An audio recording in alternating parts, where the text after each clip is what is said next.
Hello student. हम लोगों ने अपने लास्ट वीडियोस में एक्सरसाइज 6.1 से रिलेटेड कॉन्सेप्ट देखे थे, मीडियन और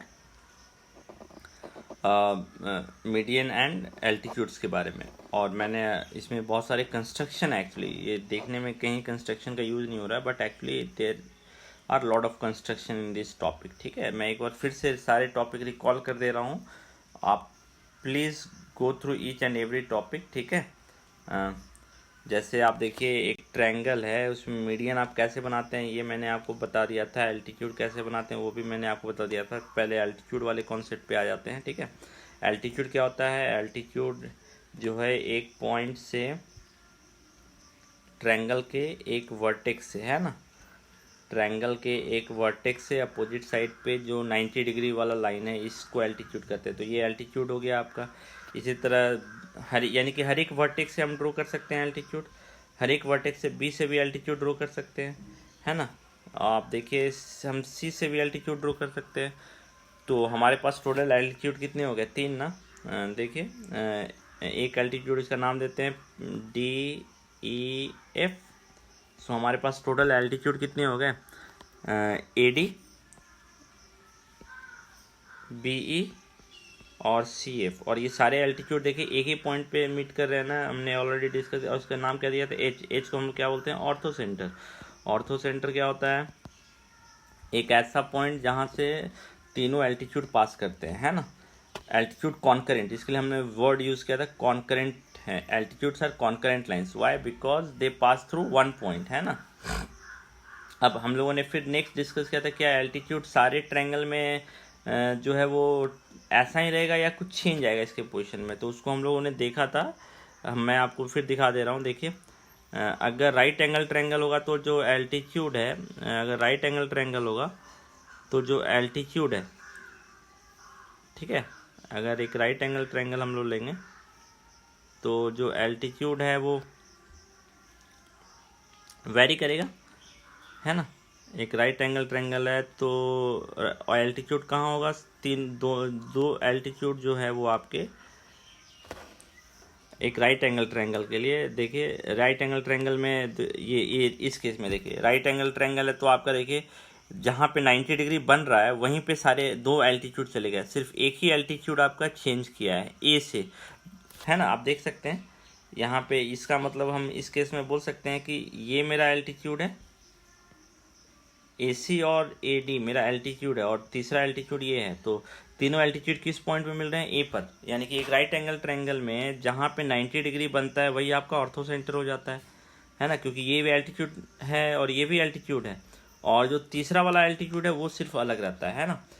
राइट एंगल ट्रायंगल में मैंने आपको कंस्ट्रक्शन भी करने बोला था, ठीक है, तो आपको एग्जैक्टली पता चल जाता कि इसके एल्टीट्यूड कहाँ पर हैं। तो एक राइट एंगल ट्रायंगल में जो दो साइड है जिसके बीच में 90 डिग्री एंगल बना होता है, इन दोनों के बीच में 90, यही दोनों दो एल्टीट्यूड होगा, और तीसरा एल्टीट्यूड सिर्फ अलग होगा। और जो तीनों एल्टीट्यूड है वो कहाँ पे मिलेंगे? जहाँ पे 90 डिग्री बना हुआ है वहीं, यानी कि ऑर्थो सेंटर आपका ए हो जाएगा, है ना। ये हमने देखा था। फिर एक ऑब्ट्यूस एंगल ट्रायंगल लेंगे। अगर हम लोग ऑब्ट्यूस एंगल ट्रायंगल लेंगे, ठीक है, ऑब्ट्यूस एंगल ट्रायंगल लेंगे तो आप देखिए एल्टीट्यूड जो है आपको बाहर निकल गया। एक ऑब्ट्यूस एंगल ट्रायंगल लेंगे तो जो एल्टीट्यूड है वो बाहर निकल गया, और कहाँ पे बाहर निकलेगा? जहाँ पे ऑब्ट्यूस एंगल रहेगा। ये पार्ट भी हम लोगों ने ऑलरेडी देख रखा है ना, ये पार्ट भी हमने देखा है, ठीक है। आपको अगर याद हो, यहाँ पे देखिए, यहाँ पे हमको क्या करना पड़ेगा, अगर एल्टीट्यूड को एग्जैक्टली अच्छे से समझना होगा तो प्रोड्यूस करना पड़ेगा इसको, है ना। इसको प्रोड्यूस करेंगे तो देखिए बाहर है ना ये एल्टीट्यूड, ये वाला एल्टीट्यूड भी बाहर है। क्यों बाहर है? यहाँ पे ऑब्ट्यूस एंगल है। इसको हम मेज़र करके देखते हैं क्या ये ऑब्ट्यूस एंगल है या नहीं। इसको अगर आप मेज़र कीजिएगा तो ये वाला एंगल जो है देखिए 160 डिग्री, 90 डिग्री से बड़ा है ना, तो ऑब्ट्यूस एंगल है। तो ये जो ट्रायंगल है हमारा ऑब्ट्यूस एंगल ट्रायंगल है ना। तो जो ऑब्ट्यूस एंगल ट्रायंगल है ना, तो ऑब्ट्यूस एंगल ट्रायंगल में जो हमारा दो एल्टीट्यूड होगा वो बाहर हो जाएगा, ट्रायंगल के बाहर दिखेगा। अगर यानी कि ऐसा है, मैं एक रफ स्केच ड्रॉ कर दे रहा हूँ। अगर हमारा ट्रायंगल मान लीजिए ऐसा है, तो अब आप देखिए कि यहाँ पे 90 डिग्री नहीं बन सकता है। 90 डिग्री जब भी बनेगा बाहर में बनेगा, तो ये एल्टीट्यूड ऑटोमेटिकली बाहर चला गया, और इसी तरह इधर का भी एल्टीट्यूड बाहर निकल जाएगा, है ना। सिर्फ ये एल्टीट्यूड अंदर रहेगा, एक ही एल्टीट्यूड अंदर रहेगा, आप देख सकते हैं। बाकी दोनों एल्टीट्यूड जो है वो बाहर निकल गए हैं, है ना। और इसको इसलिए हम लोग इसको प्रोड्यूस करते हैं, बट ये साइड नहीं है। साइड आपका कहाँ से कहाँ, यहाँ से यहाँ तक ही है। ऐसा मत समझिएगा कि हमने यहाँ प्रोड्यूस कर दिया तो ट्रायंगल का साइड ये हो गया, नहीं, ये गलत है, ठीक है। सो आप देख सकते हैं, तो 3 तरह केस हो गया ना।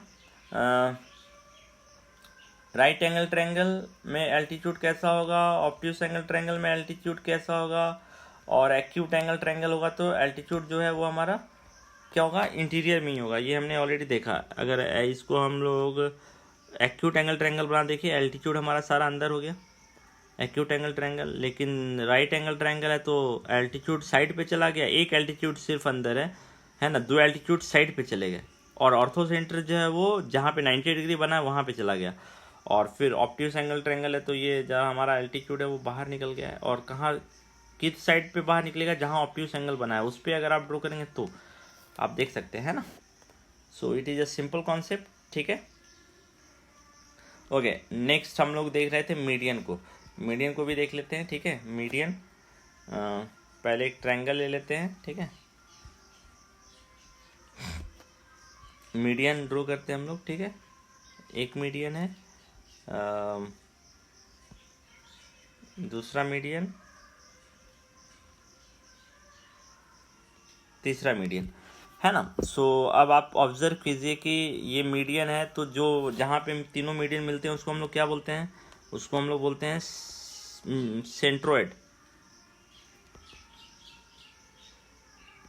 है ना, सेंट्रोइड बोलते हैं ना। सो अब आप देखिए कि इसको भी हमने देखा था, right angle triangle, obtuse angle triangle में मीडियन कैसा होगा, इसको भी हम लोग देख लेते हैं। सो आप ऑब्जर्व कीजिए कि राइट एंगल ट्रायंगल हो या ऑब्ट्यूस एंगल ट्रायंगल हो, मीडियन में कोई फ़र्क नहीं पड़ रहा है, वो हमेशा अंदर में ही है ना। ट्रायंगल कैसा भी हो, देखिए आप ऑब्जर्व कर सकते हैं, ट्रायंगल कैसा भी हो मीडियन में कोई चेंज नहीं आ रहा है ना। सो सेंट्रोइड भी इसका मतलब अंदर में रहेगा, बट ऑर्थो सेंटर और एल्टीट्यूड के केस में ऐसा नहीं हो रहा था, वो वेरी कर रहा था, है ना। अब एक केस हम लोगों ने बोला था कब सेंट्रोइड और मीडियन सेम हो सकता है, तो अब आप देखिए कि एक राइट एंगल ट्रायंगल के केस में सेंट्रोइड और मीडियन जो है वो सेम हो जाएगा। इसको हम लोग यहाँ पे एक्चुअली एंगल मेजर नहीं कर सकते हैं, इसको हम लोग दूसरे तरीके से देखते हैं, है ना। इसको हम लोग दूसरे तरीके से देखते हैं, ठीक है।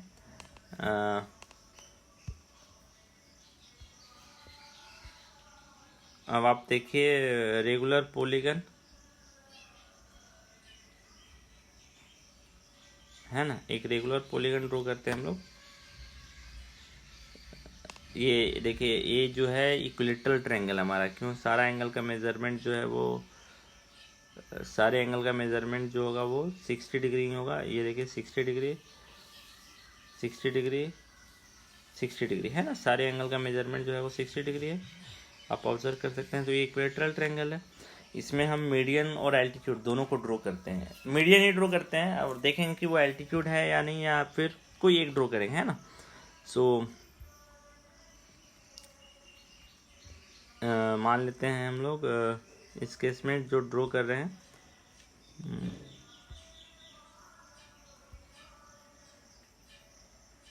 एल्टीट्यूड ड्रॉ कर रहे हैं ना। आप देखिए एल्टीट्यूड है, मेजर करके देख सकते हैं कि 90 डिग्री बना रहा है या नहीं बना रहा है। 90 डिग्री बना रहा है तो इसका मतलब एल्टीट्यूड, देखिए 90 डिग्री है, इसका मतलब ये एल्टीट्यूड है। इसी तरह इसको भी देख सकते हैं, 90 डिग्री बना रहा है, इसका मतलब एल्टीट्यूड है। ये 90 बना रहा है तो इसका मतलब ये भी एल्टीट्यूड है। 90 डिग्री बना रहा है ना, तो इसका मतलब ये तीनों जो लाइन हमने ड्रॉ किए हैं ब्लैक कलर में, ये क्या है, एल्टीट्यूड है। अब आप मेज़र कर लेते हैं इसका लेंथ किसका लेंथ मेज़र करते हैं, इस वाले पार्ट का लेंथ मेज़र करते हैं। यहाँ पे एक पॉइंट दे देते हैं, ठीक है।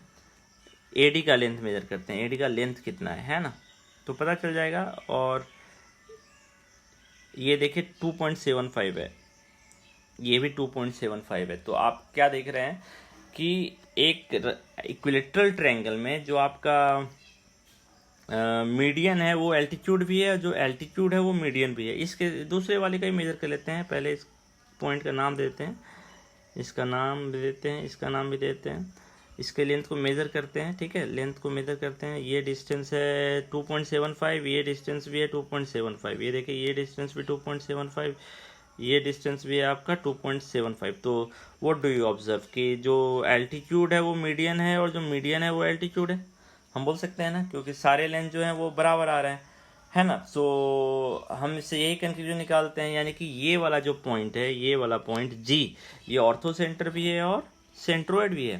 सो एक इक्विलेटरल ट्रायंगल केस में मीडियन और ऑर्थो सेंटर वो क्या है, सेम है ना। सो आई होप यू अंडरस्टूड। और इसके बेसिस पे हमारे क्वेश्चन भी थे, मैंने आपको बोला था सॉल्व कीजिएगा। मैंने आपको ऑलरेडी होमवर्क दे रखा था 6.1 में। देखिए 6.1 में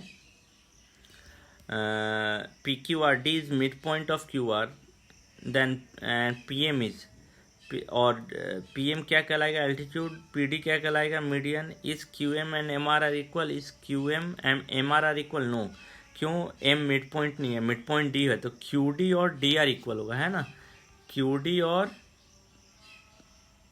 डी आर इक्वल होगा, क्यों, एक पी डी मीडियन है और मीडियन किससे बनता है, मिड पॉइंट को ज्वाइन करने से, तो ये मिड पॉइंट है। मिड पॉइंट का मतलब क्या है, यहाँ से ये दूरी और यहाँ से ये दूरी बराबर होगी, है ना। Draw a rough sketch of the following, A B C है तो मीडियन ड्रॉ करना है, बी एल्टीट्यूड ड्रॉ करना है, verified drawing if the median and altitude of N isosceles triangle can be same. Isosceles triangle में आपसे पूछा है कि क्या सेम होगा, तो एक आइसोसेलेस ट्रायंगल में भी हम लोग देख लेते हैं, है ना, बहुत बड़ा इशू नहीं है, आइसोसेलेस ट्रायंगल में देख लेते हैं। आइसोसेलेस ट्रायंगल में मीडियन और ये सेम होगा या नहीं होगा। एक आइसोसेलेस ट्रायंगल बनाते हैं, ठीक है, ये हमारा आइसोसेलेस ट्रायंगल है, ठीक है। सो आइसोसेलेस ट्रायंगल है तो क्या मीडियन सेम होगा या नहीं, ये हमको देखना है, ठीक है। ये हमारा आइसोसेलेस ट्रायंगल है, सो मीडियन ड्रॉ करते हैं, मीडियन हम लोग ड्रॉ कर रहे हैं।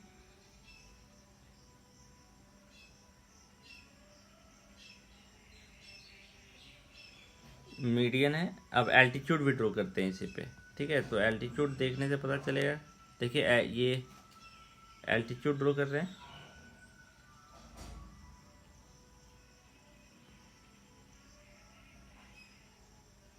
अब आप देखिए, आप सिंपल ऑब्जर्व कर सकते हैं, ये वाला जो था ये ऑर्थो सेंटर है और ये वाला जो है आपका सेंट्रोइड है।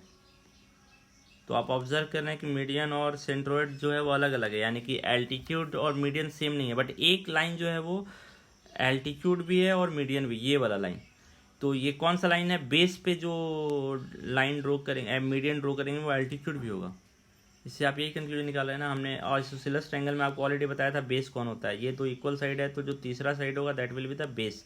तो बेस पे जो एल्टीट्यूड ड्रॉ होगा वही आपका मीडियन भी होगा, बट बाकी दोनों साइड पे मीडियन और एल्टीट्यूड अलग अलग होंगे। ये हम ऑब्जर्व कर रहे हैं यहाँ पे हम ऑब्जर्व कर रहे हैं, देखिए यहाँ पे हम ऑब्जर्व कर रहे हैं ना, ये वाला लाइन तो चलिए मीडियन और एल्टीट्यूड दोनों है, बट अब यहाँ पे देखिए ये मीडियन है तो एल्टीट्यूड ये है ना, डबल क्लिक वाला। यहाँ पे ये मीडियन है ट्रिपल क्लिक वाला, तो एल्टीट्यूड है ये, है ना। तो मीडियन और एल्टीट्यूड बाकी दोनों साइड पे जो इक्वल साइड है उस पर अलग अलग आएगा, है ना। सो मेरे ख्याल से अब आपका एक्सरसाइज 5.1 जो है वो कंप्लीट हो जाएगा। I hope there should not be any doubt. कल हम लोग इस पे जो है वो जूम पे एक बार डिस्कशन भी कर लेंगे, टुमारो, कल, ठीक है। But please go through all this thing first, okay. 6.1 now next concept हम लोग पढ़ते हैं, exterior angle of a triangle and it's property. एक ट्रायंगल का एक्सटीरियर एंगल क्या होता है, ठीक है, एक ट्रायंगल का एक्सटीरियर एंगल क्या होता है, ठीक है। सो पहले तो हमको ये समझना है कि एक्सटीरियर एंगल होता क्या है ना। रैंडमली हम एक्सटीरियर एंगल किसी को भी नहीं बोल सकते हैं। एक्सटीरियर एंगल का मतलब सिर्फ बाहर वाला एंगल नहीं, इसके लिए एक सर्टेन कॉन्सेप्ट है। क्या कॉन्सेप्ट है वो देखिए आप, ठीक है। पहले एक ट्रायंगल ड्रॉ कर लेते हैं, ठीक है, एक ट्रायंगल हम मान लेते हैं ड्रॉ कर रहे हैं, ठीक है।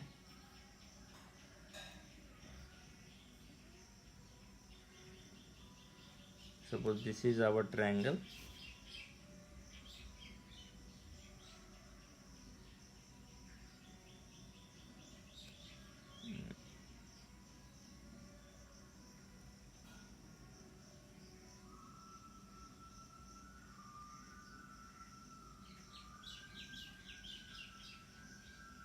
ठीक है, ये हमारा ट्रायंगल है।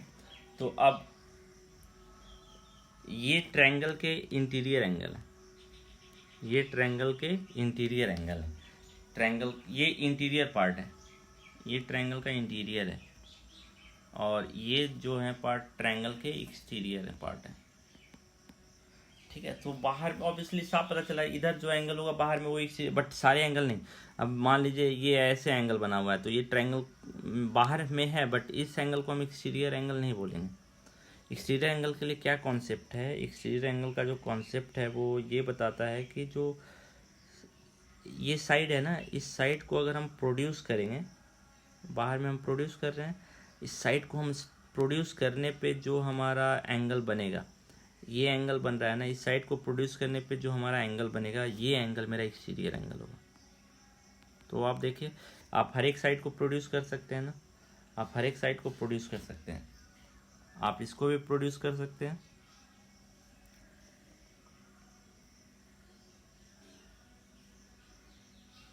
आप इसको भी प्रोड्यूस कर सकते हैं।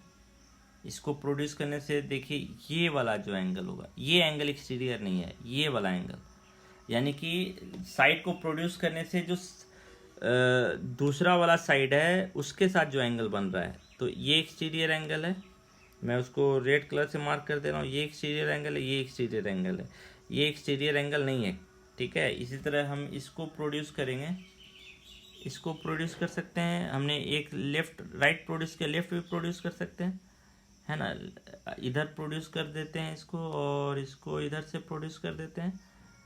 ठीक है, तो अब आप देखिए यहाँ पे ये एक्सटीरियर एंगल है और ये एक्सटीरियर एंगल है, ये एक्सटीरियर एंगल नहीं है। ठीक है, सो एक ट्रायंगल का एक्सटीरियर एंगल कौन होगा, ये आइडेंटिफाई करना इंपॉर्टेंट है। इधर अगर हम इसको प्रोड्यूस कर दें, इसको अगर हम प्रोड्यूस कर देंगे, ठीक है, इसको अगर हम प्रोड्यूस कर देंगे, इसी तरह इसको भी प्रोड्यूस कर सकते हैं, है ना, इसको भी प्रोड्यूस कर सकते हैं। तो ये जो एंगल होगा और ये एंगल, ये एक्सटीरियर एंगल है, ये एक्सटीरियर एंगल नहीं है। दो साइड को प्रोड्यूस करने वाला लाइन के बीच का एंगल नहीं होगा, एक साइड होना चाहिए और एक प्रोड्यूस वाला साइड। ये देखिए प्रोड्यूस किया हुआ साइड है और ये साइड है, इसके बीच का जो एंगल है वो एक्सटीरियर एंगल है। तो टोटल कितने एक्सटीरियर एंगल हैं, एक ट्रायंगल में टोटल 6 एक्सटीरियर एंगल है ना, 1 2 3 4 5 6, है ना। सो एक्सटीरियर एंगल का कॉन्सेप्ट समझ में आया। एक साइड को प्रोड्यूस करने पे, यानी उसी साइड को आगे बढ़ा रहे हैं। ये ऐसा नहीं कि हम ऐसा लाइन ड्रॉ कर दें तो जो बाहर वाला एंगल, कोई भी बाहर वाला एंगल एक्सटीरियर नहीं बन सकता है ना। सो मेरे ख्याल से एक्सटीरियर एंगल का कॉन्सेप्ट आपको समझ में आ गया होगा। देखिए यहाँ पे देखिए एक्सटीरियर एंगल कैसे बनाया है। ये यहाँ पे अगर आप देखेंगे, अगर आप यहाँ पे ऑब्जर्व करेंगे तो कौन सा एंगल एक्सटीरियर एंगल है, ये वाला एंगल एक्सटीरियर एंगल है। ये एक्स एक्सटीरियर एंगल नहीं है, x plus y exterior angle है। ये ना तो एक्सटीरियर एंगल है, ना तो ये सेपरेटली, ये कॉम्बिनेशन एक्सटीरियर एंगल होगा, है ना। तो एन एक्सटीरियर एंगल का कॉन्सेप्ट समझ में आया, आइडेंटिफाई कर सकते हैं आप एक्सटीरियर एंगल क्या होता है। ठीक है, तो अब आप ऑब्जर्व कीजिए कि एक्सटीरियर एंगल आप पहचान गए, तो अब नेक्स्ट कॉन्सेप्ट आता है इंटीरियर अपोजिट एंगल क्या होगा। एक एक्सटीरियर एंगल का इंटीरियर अपोजिट एंगल क्या होगा। ठीक है, तो पहले हम तो एक ट्रायंगल फिर से ले लेते हैं। ठीक है, मान लेते हैं हमारे पास ये ट्रायंगल है, सपोज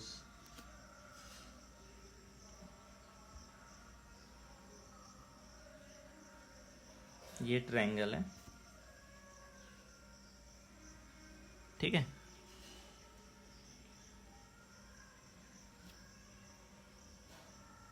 तो एक साइड को प्रोड्यूस कर दे रहे हैं। तो अब आप देखिए कि ये एक्सटीरियर एंगल है, तो इसका ये वाला एंगल कौन है, नाम देता हूं मैं 1 2 3 4। सो angle 4 is your exterior angle, angle 4 is exterior angle.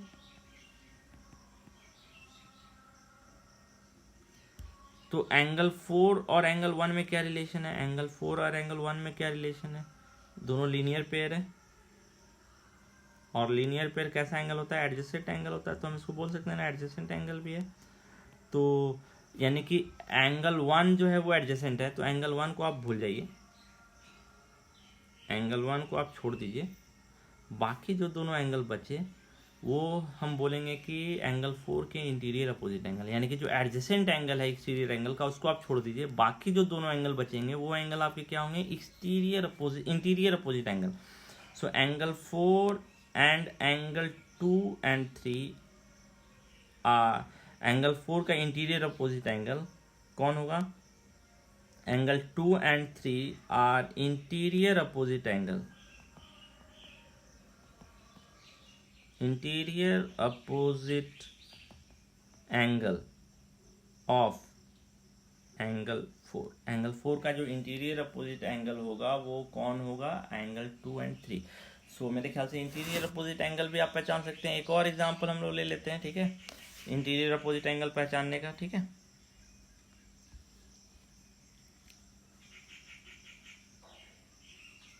ये हमारा मान लीजिए ट्रायंगल है,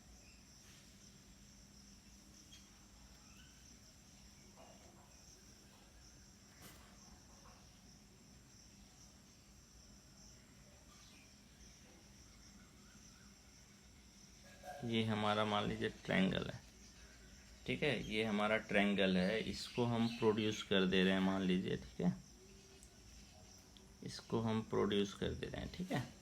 तो अब आप देखिए ये जो एंगल है, ये एंगल जो है एक्सटीरियर एंगल है, तो इसका एडजेसेंट कौन है, ये, तो ये इंटीरियर अपोजिट नहीं होगा, इसका इंटीरियर अपोजिट एंगल ये दोनों होगा।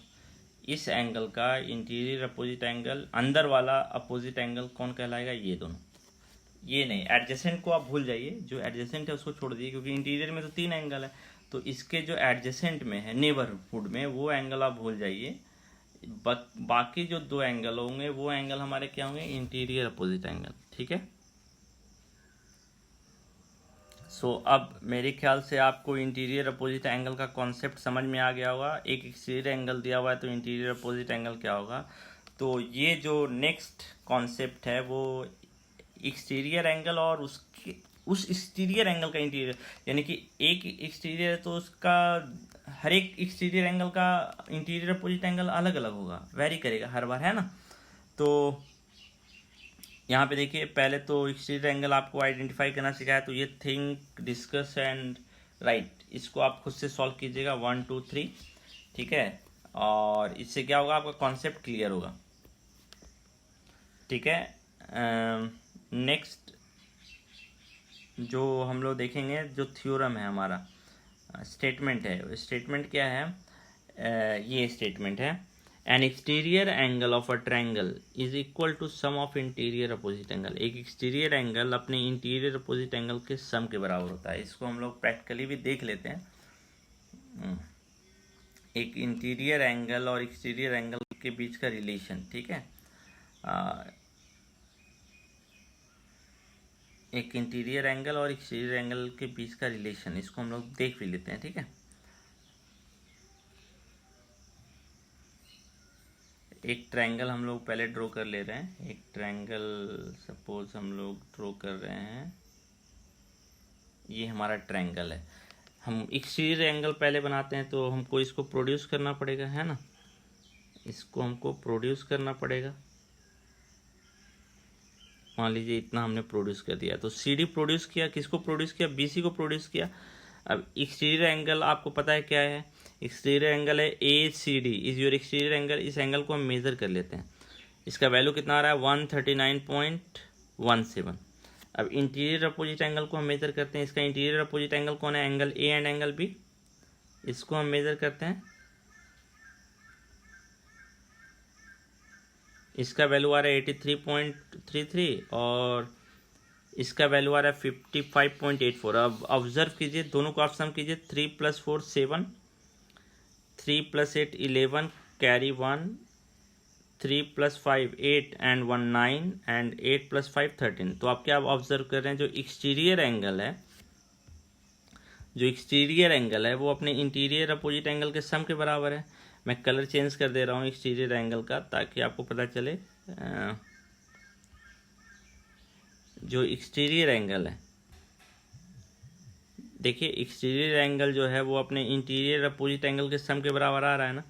ये आप कहीं भी देख सकते हैं, दूसरा एक्सटीरियर एंगल भी ड्रॉ कर सकते हैं किसी भी ट्रायंगल के लिए, ठीक है, ये फिक्स है हमेशा एक। और ट्रायंगल ले रहे हैं हम, ठीक है।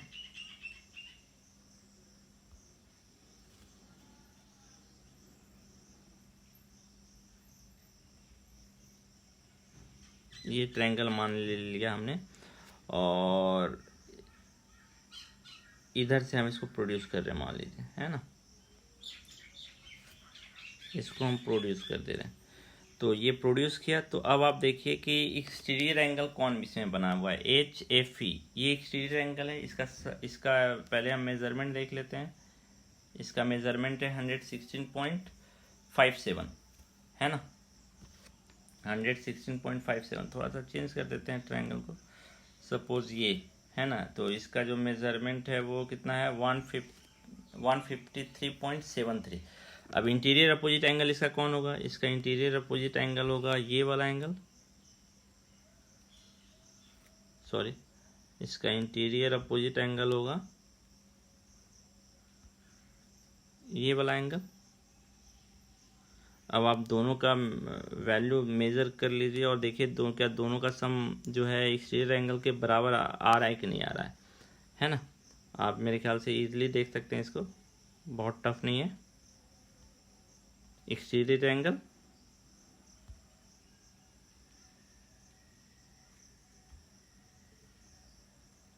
कलर मैं चेंज कर दे रहा हूँ।